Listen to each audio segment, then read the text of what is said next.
This week's tutorial, we're going to look at two standards, IAS 8, change in accounting estimates, prior period errors and change in accounting policies, and IFRS 15, revenue recognition. So the first question we're going to look at, again, I'm assuming you've hopefully read this and even attempted the question, is we're going to look at a company called True, and it's focusing on a change in accounting policy. So you're given a lot of information here, and you're asked, prepare the statement of profit and loss and other comprehensive income for True for the year in 2017 to include comparative figures for obviously 2016 and the extracts from statement of change in equity. And essentially the context is here, if you've read through it, we're given this blocky for both years and we're told the company wants to change how it measures inventory. So essentially this is a combination of IAS 2 and IAS 8. Right?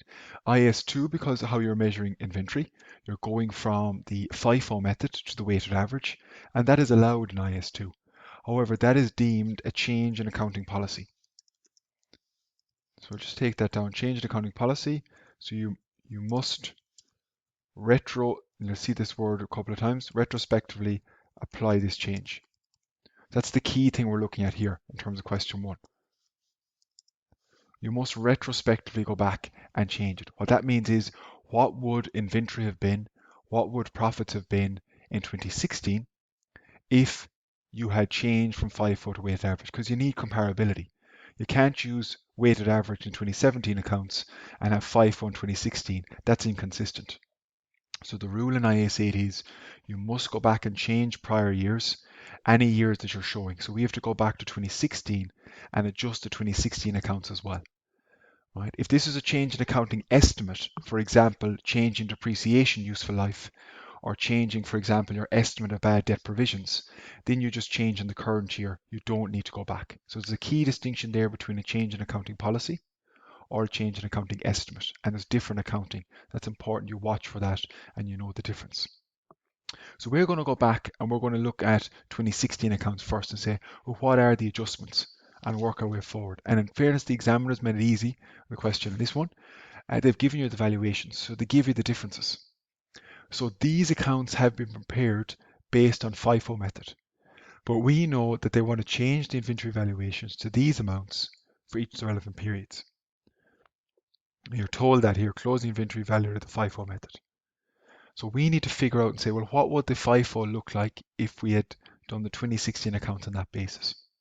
It's tricky now thinking about this. First thing to go back and think, right, if I'm using the 2016 accounts, that means I need to adjust my opening balance in 2016. That's why you're given the closing balance in 2015. First must adjust closing inventory in 2015. Why?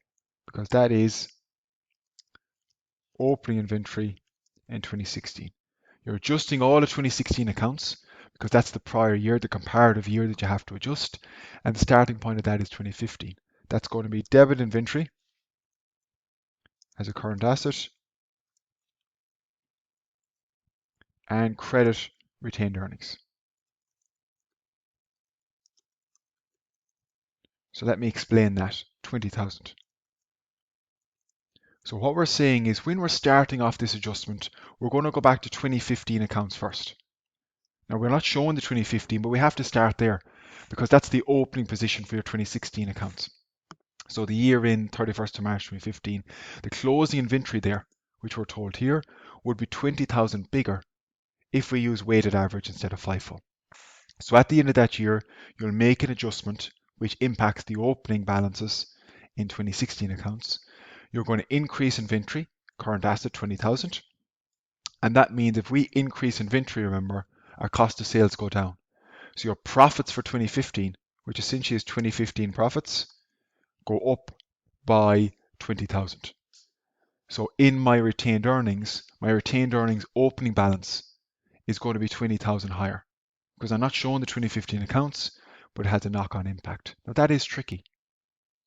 You then come to 2016, which is the first year you have to show the full accounts. 2016, what are the implications?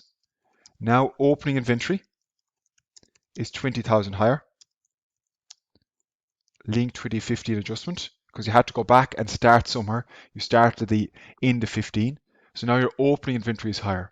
So you credit inventory, current assets, debit cost of sales, 20,000. So what we're saying is there's an extra 20,000, they're the wrong way around. There's an extra 20,000 in opening inventory, because that's coming from closing inventory last time. That means there's going to be cost of sales is going to be 20,000 bigger than this. Because remember, opening stock plus purchases minus closing stock is cost of sales. This is including inventory at 140. It should include an inventory at 160. But we also have the end of 2016. So you see the cycle starts again. Closing inventory is now to be 35,000 higher. The 195 versus the 160. So you're going to do that adjustment. Credit retained earnings, or you can put it, I'll put it there just because technically you want to say retained earnings as an adjustment. Credit retained earnings slash cost of sales, 35,000. So you're saying when you're redoing the accounts, now we're not doing the statement of financial position here, but if we were, the current assets inventory would be 35,000 higher than it is in the draft accounts or the last year's accounts of 2016. And our cost of sales would be 35,000 lower. Right? So the net impact on 2016 cost of sales here is a net impact of 15,000. Cost of sales would be lower by. It'd be higher by 20 because of higher opening inventory, lower by 35 because of a higher closing inventory. And both of those will impact retained earnings. So that's quite tricky when you're looking at the overall net impact in terms of what's going on. Right? So both of those will impact 2016 profits. I just want to flag it there so you'll track this as you go along. And that's the position at the end of 2016. And then again in 2017, we follow a very similar suit. Now opening inventory in 2017, put it there,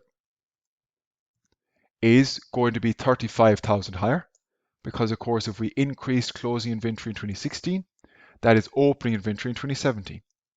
So there's a nice link between them once you grasp the core concept. That means all else being equal, the profit in 2017 will be 35,000 higher, because, or lower should I say, because cost of sales has gone higher. Higher the opening inventory, the higher the cost of sales, the lower your profits. And then closing inventory, if we bring it down, is going to be 60,000 higher. FIFO, which is included here in cost of sales, 180. Weighted average, actually it should be 240. So you're changing that down. That's going to be 60,000. So 60,000 here and 60,000 here. And that is an impact on 2017 profits. So if you take each year, the 2015 profits, we didn't adjust opening inventory. It's only closing inventory in 2015 because you do it at the last period before we start the comparative. So we want to do 17 and 16 accounts. So we need the opening position at the start of 16, which is your 15. And that's why you're given this here. You never have to go back further than that. Sometimes I might only give you 1 year. So if you only had 1 year, then you'd only be interested at the end of 16, the opening balance there. So it just depends how many columns of years you're given. So 2015 profits are up by 20. 2016 profits are net up by 15. And 2017 profits are net up by 25. 35 versus the 60. So that's all well and good, but let's see how that is presented now in the financial statements. So if we look initially at the statement of profit and loss, which we have here, we'll just write it in. Statement of profit or loss and other comprehensive income.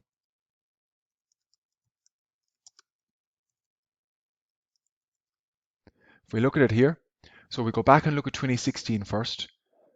The revenue is 220, that's fine. Be careful here, cost of sales is 130 originally.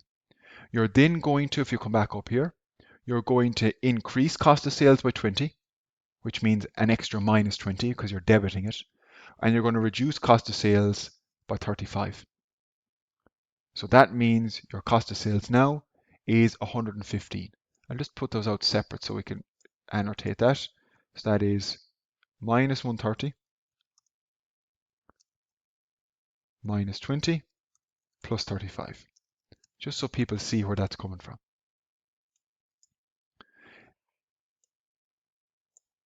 bring these over a small bit.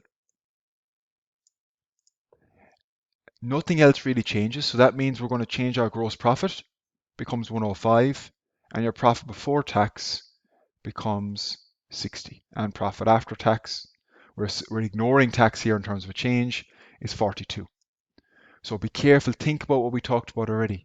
We said in 2016 the net impact is an increase of 15,000 in your profits, and that's where the 15,000 comes from. 42 compared to your 27 means because you changed the value of inventory, and opening inventory changed and closing inventory changed, well, that means then your profits are going up by a net of 15,000. So we would call that 2016 the restated accounts, because this was the actual 2016 accounts, but now you're restating them because it is a retrospective adjustment because of change in accounting policy. Same logic for cost of sales here. You start off with the minus 520, you increase it by 35 because opening inventory is higher, you decrease it by 60. So your cost of sales now is 495. Your gross profit, you're just restating everything. Everything else stays the same. And you come down along. So that means now your total comprehensive income for the year is 205. Or your profit for the year is 115. Which is 25 bigger than you originally had. And we said that's the net difference. The key difference here are these two figures. They are changing because your opening inventory and your closing inventory is changing. Now that is tricky for people to get an idea of what exactly is required. Remember, these accounts have already been published. They're last year's accounts. So these would be known as, if you wanted to put it underneath, we would call these restated. These aren't restated because they're just the current year, but these will be called restated because they technically weren't that last year if you looked at the 2016 annual report. So you're restating them here. The other thing we're asked for is a statement of changes in equity. So statement of changes in equity for a year ended. We're just looking at 31st of March 2017 here, and we're just looking at the retained earnings.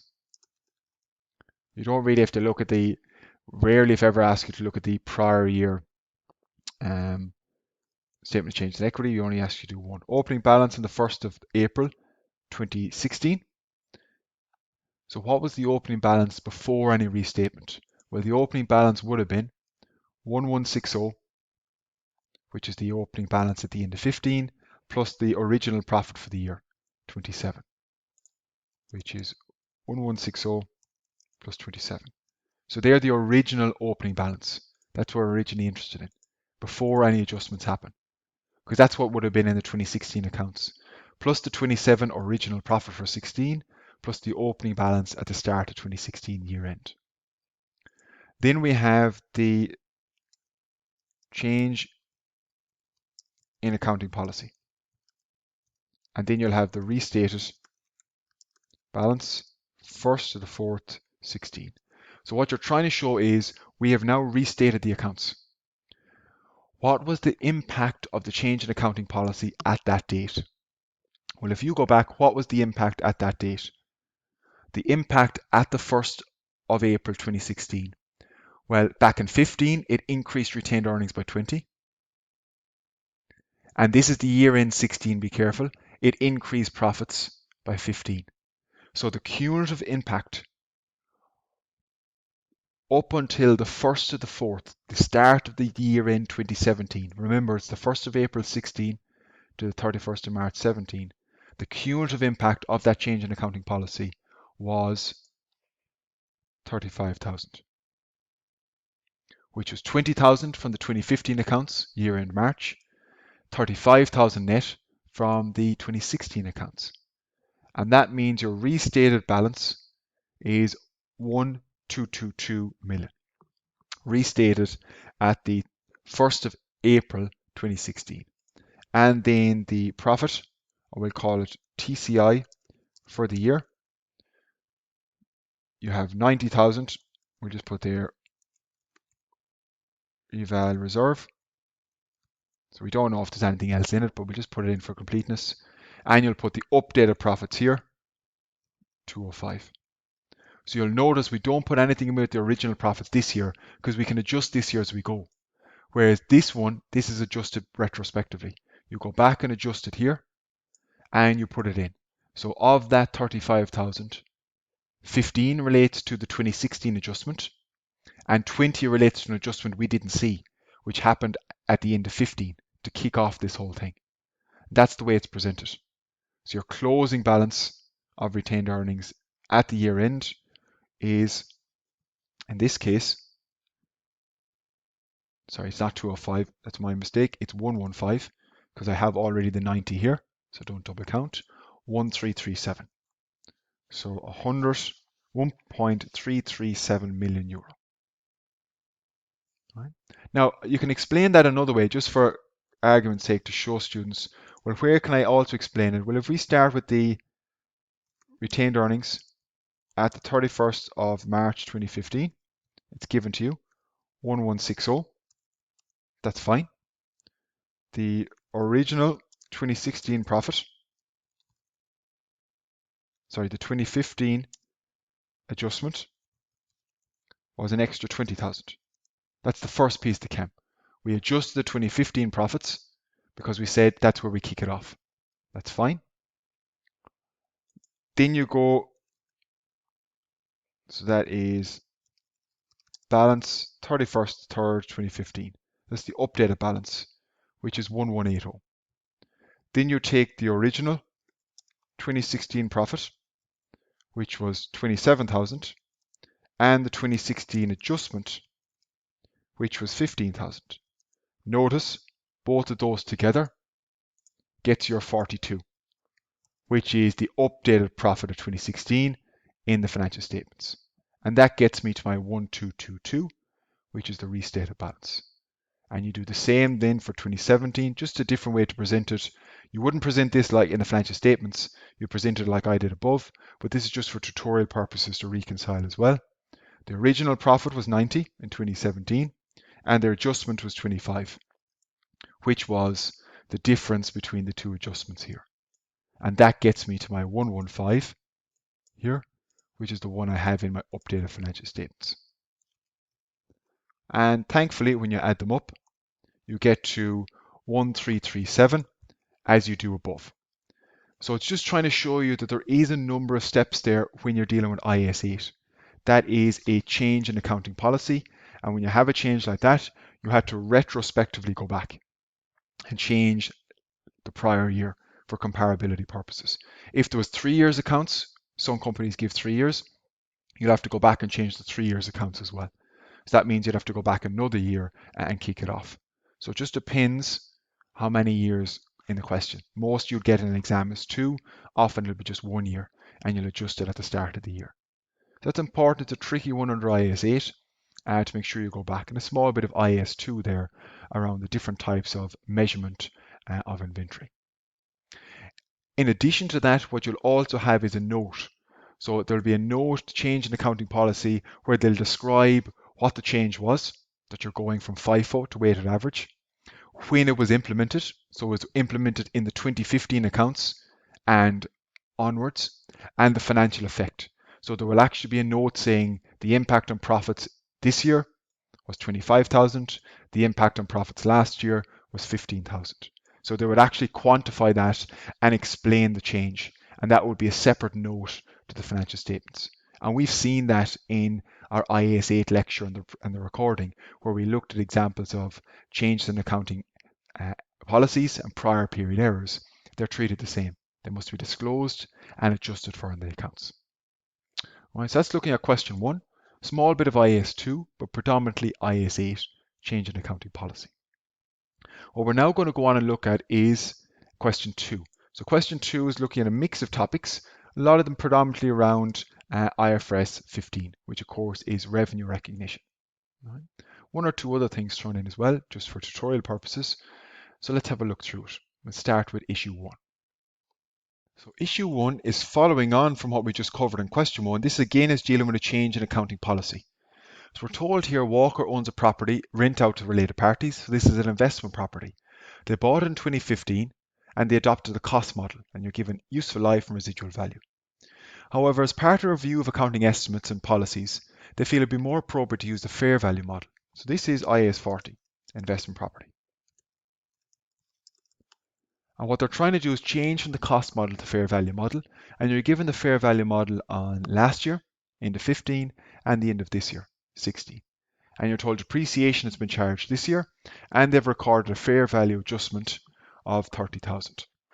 So discuss the appropriate treatment, referencing relevant technical guidance, and give journals.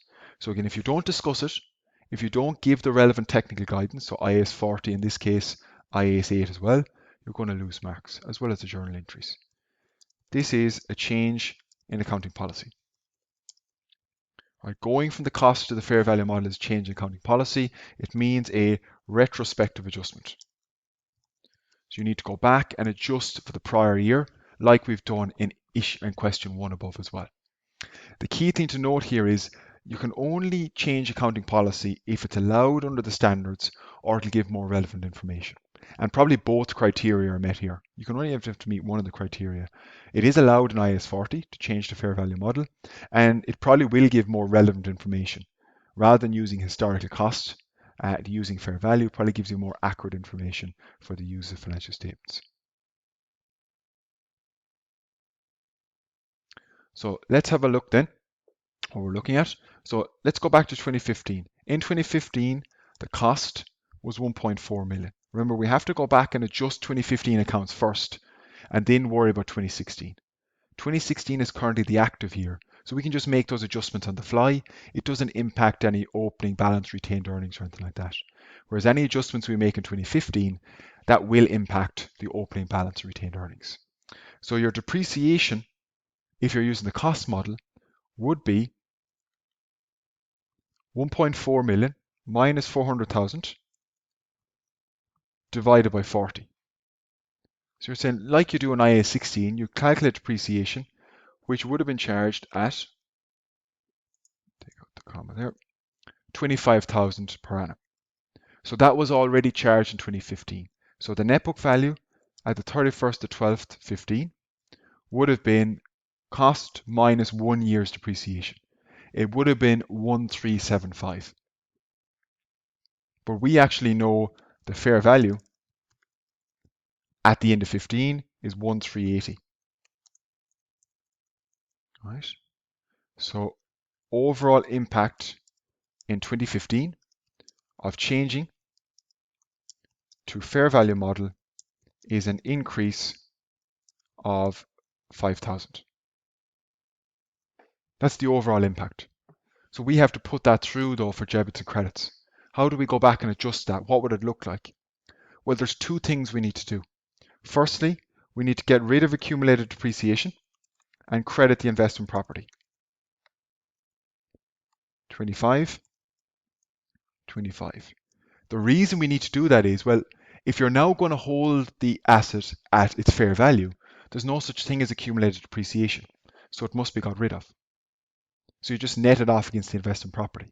So now the investment property is at 1,375, and you debit the investment property 5,000 to bring it up to 1,380, and you credit retained earnings 5,000. So that will have impacted the 2015 profits, which means it will impact the opening retained earnings in 2016. So just be careful about that you have a good idea of what we're doing. We're rectifying the problems or restating 2015 accounts. So now at the end of 15, the investment property is going to be in there for 1,380. And our profits are going to be restated to be 5,000 higher. So that's a tricky one.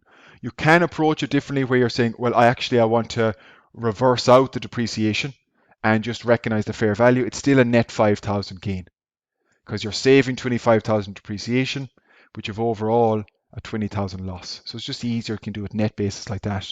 But there are other steps you can go through. They'll still get to the same position, a net 5,000 benefit.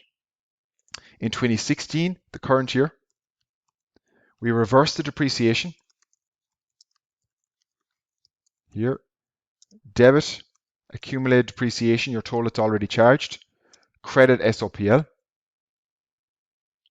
25,000. I reverse incorrect fair value move. They recognize 30,000. I'm going to credit investment property, debit SOPL 30,000 because it wasn't a 30,000 move. It was actually a 50,000 move because they're doing the 30,000 based on the original cost to here. Remember, you had to go back and adjust last year's accounts. The correct fair value move equals 1380 2015 versus 1430 2016, which is 50,000. Now you can do the net move if you wish, but you're better off doing it, showing the examiner that you know where it's coming from. So what we mean there is, we're saying that when you change an accounting policy, you change it last year as well. So that means when we're doing the fair value movement for 2016, we've already have it at its fair value from 2015. We've done that adjustment here, the opening 5.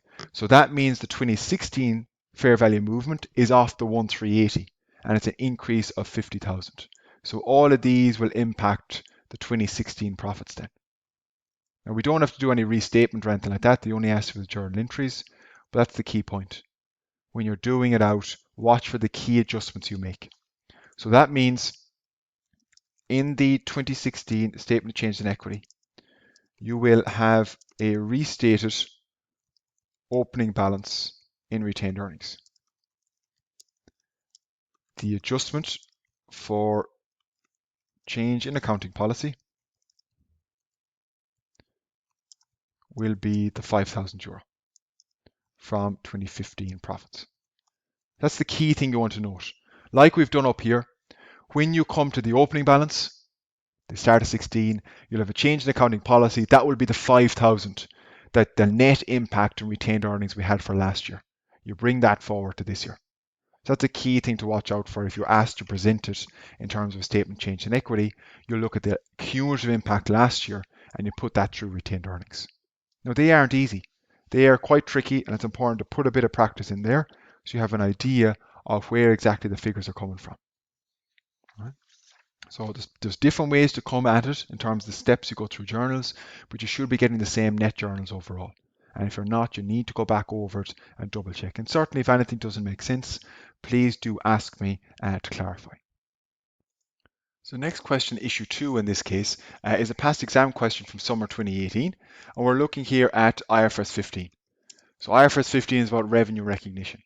And we're told here, you're told Lockjaw sold frozen goods, but it sells frozen goods, should I say, but it starts to offer cold storage service to customers as well. And under this terms of service, they store all the frozen goods in a storage unit, owned and operated by Lockjaw. And at year end, one of the customers paid 30,000 upfront for an order of goods and a 2-year storage contract. And they gave a package deal, what we often call a bundle deal here, of both together. So the goods and the 2-year contract. And you're told here the standalone selling price of the goods would have been 10,000, and the standalone selling price of the service 15,000 per annum. So 30,000 in total. So essentially here, this hasn't been recorded yet, but this is what we call a bundle deal. So do you remember the steps in IFRS 15? One is identify the contract. That's fairly straightforward in this case. The second one in this case is identify the performance obligations. Now that's a big enough word, or it's fairly wordy here. Performance obligations are just the promises. In our case here, you have the goods and the contract. So you have 2 different performance obligations. 3, the third step is determine the transaction price. Now this again is straightforward. Transaction price you're told here, 30,000. They got a bundle deal. So it's 30,000 was up front. Fourth one, and this is where the link between step 2 and 3 comes in, you allocate that price to each performance obligation.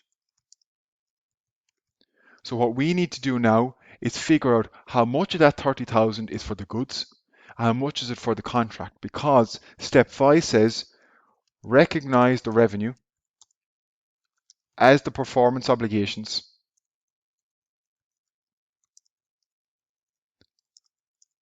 are fulfilled.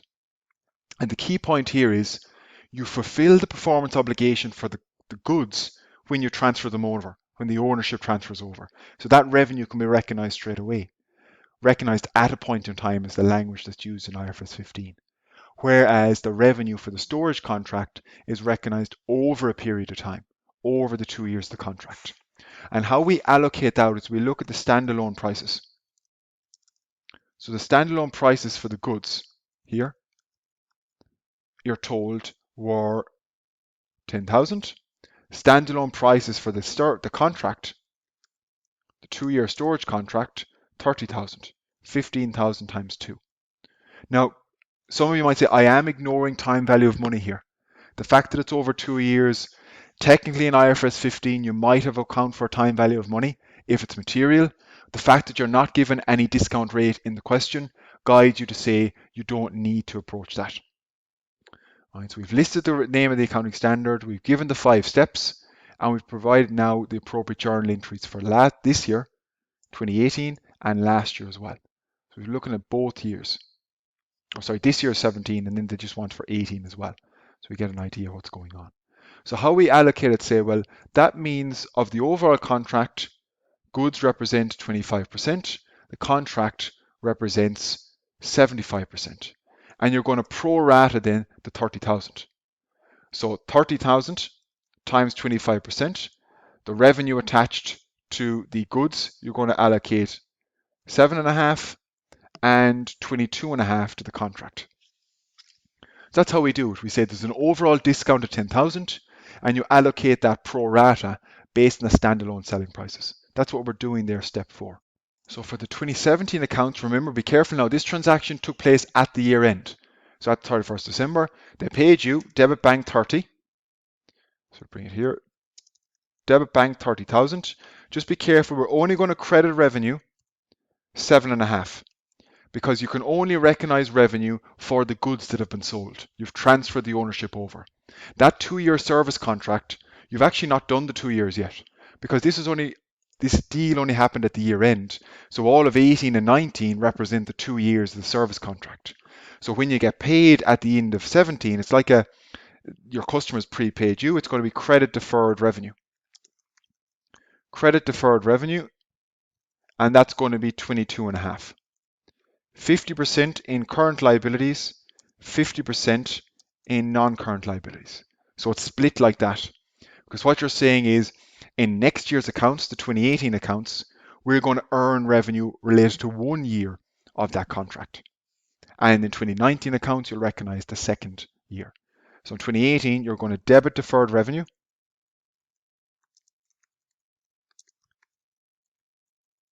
And you're going to credit revenue in the SOPL. So you're recognizing 11,250. So even though you were paid last year for that contract, you only recognize the revenue over the period of time it relates to. So anything that's time related, like those service contracts, they're recognized over time. Whereas the sale of goods, they're recognized at a point in time when the sale takes place. So at the end of 2018, you now have 11,250 left in deferred revenue, and that will be a current liability. So in 2019 accounts, you recognize the final year, which is the second year of the contract. So the key thing there was this took place at the year end. If this took place on the 1st of January 2017, you'd recognize 1 year of the revenue for the contract in 2017. But because it took place at the end of the year, none of that contract is actually used in 2017. It's all in 18 and 19. So just key thing is on dates there and the concept of unbundling.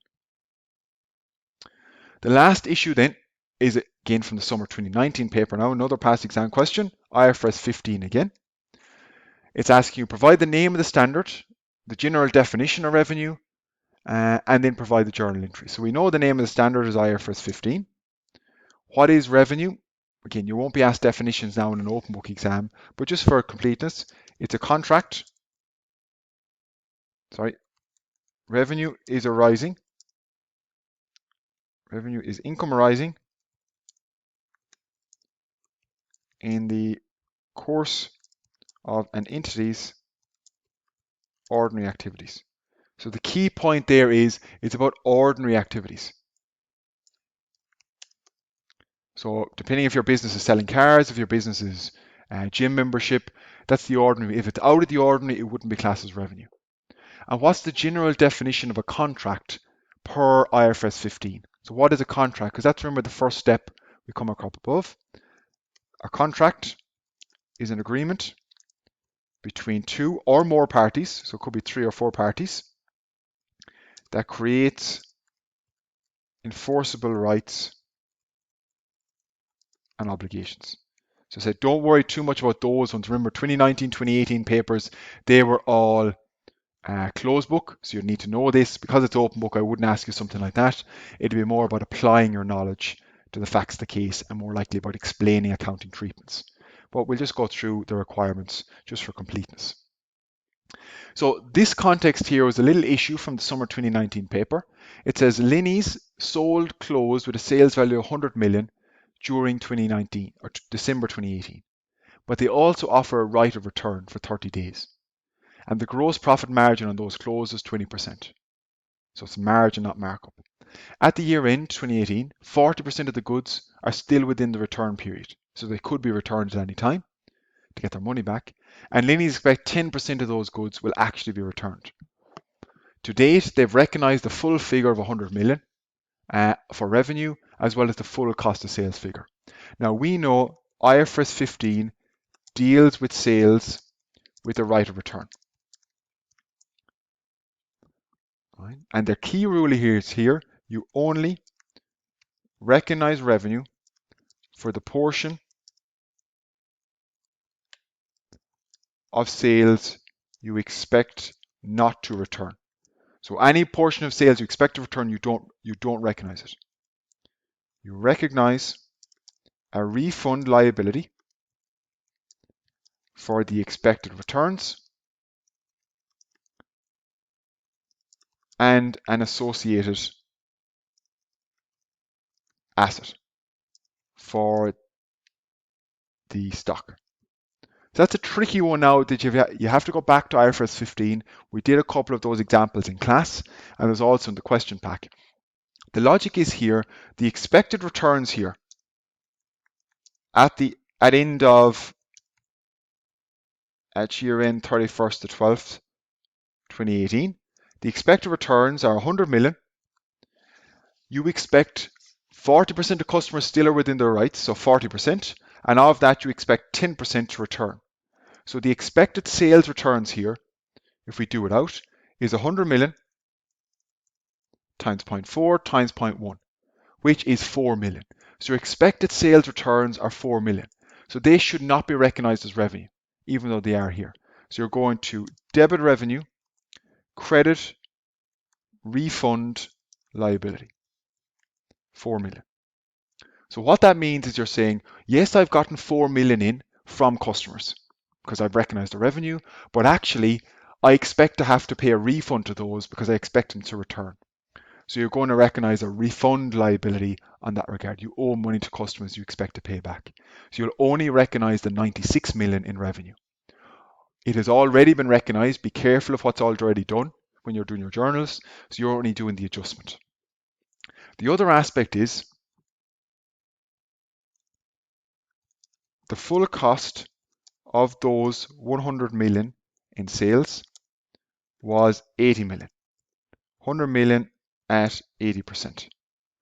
So I said the full cost of those, i.e. the cost of sales, was 80 million. Because remember, if you know your margin is 20%, then your cost must be 80% of revenue. So that means the goods expected to be returned cost 4 million times 80%, which is 3.2 million. These are not cost of sales. You cannot recognize those as cost of sales. So think about your consistency. You haven't recognized the 4 million as revenue, so it doesn't make sense to recognize the associated cost and cost of sales, even though you have based on the question already.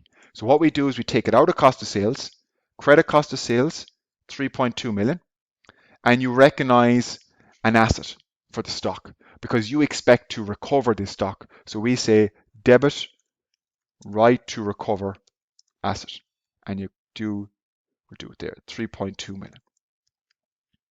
So that's the two key aspects when you're dealing with a right of return. You're adjusting the revenue for just the expected amount of revenue with no returns included, and then you're adjusting the cost of sales to ensure the matching principle happens.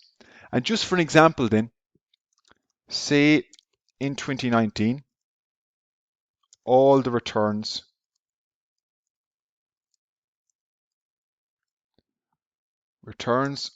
occur as expected. So you say you got it exactly right. The 40% or the 10% did come in. You had 4 million returns. What happens then in 2019? Remember, we've done these in 2018, but how do you follow on? Well, then I credit bank and I debit my refund liability. Because the customers returned the goods, they've already paid for them. So I pay out 4 million and I extinguish my 4 million on my liability. Nothing happens to P&L because I've already adjusted for that last year when the sale occurred. I didn't recognize the revenue in the first place. And then you will hear in terms of the right to recover asset, you'll get rid of the right to recover asset, and then you'll debit inventory because this inventory is now in. You couldn't really call inventory at the year end because you didn't have it. It's still in the customer's ownership until they return it. So you'll credit that 3.2, and your inventory now is 3.2 higher because they've returned the goods. You're assuming they're still in a saleable condition, so they're left in there at cost. Now, of course, if, for example, it turns out that not all of them, all those returns, maybe you only got 2 million returns, then you will reduce the liability by the 2 million returns, and the other 2 million that you have that you don't have a liability anymore, you'll reverse that into the P&L, and you'll recognize the revenue then for the ones that weren't returned. So it just depends. We looked at a simplistic example here where the returns were exactly so. You might have more returns than expected or less returns, and you'll make those adjustments, either the over or underestimate, put that through the P&L this year. Right, so that's a little tricky one to watch for. There's a couple of niche areas in IFRS 15 dealing with, for example, the bundling or unbundling of a package deal and recognizing the goods separately to recognizing the contract or the service revenue. And then also sales with a right of return, where you're only recognizing the expected revenue with no returns, and you're dealing with the cost of sales and the right to recover asset as well. But IFRS 15 is a hugely important standard that you do need to know. Okay, so that's the finish of the tutorial for this week, week 11. We looked at IAS 8, change in accounting policy, and we looked at IFRS 15, revenue recognition.